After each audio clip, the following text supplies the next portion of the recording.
Hi everybody, my name is Adeline Ball. I'm going to explain the difference to you of dependent and independent clauses and the difference between phrase and clause. So first off, I want to start off with a phrase. A phrase is a small group of words standing together, usually forming a component of a clause. So you cannot have a phrase by itself, therefore it cannot stand alone. You can have a subject and a verb.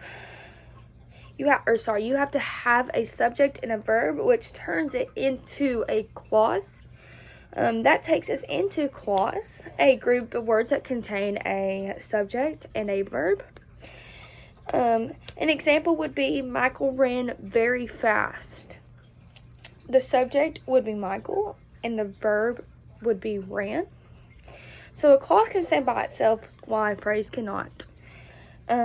So that takes us, now that we're done with that, it takes us into dependent and independent clauses. A dependent clause is a group of words with both a subject and a verb but cannot stand alone as a sentence. So, Michael came to school.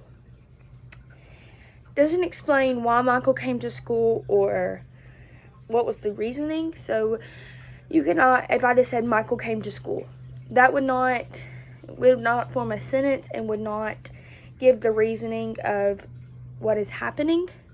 So that takes us into the independent clause, which I believe the independent clause is what helps give the reasoning, but also an independent clause is a clause that can form a complete sentence standing alone.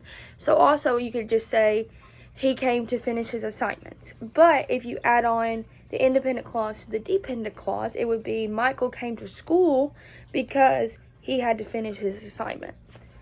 But he had to finish his assignments can stand alone because it explains something.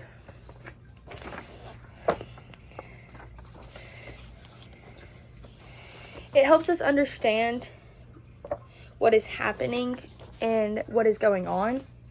But that is all I have for today. Thank you for listening.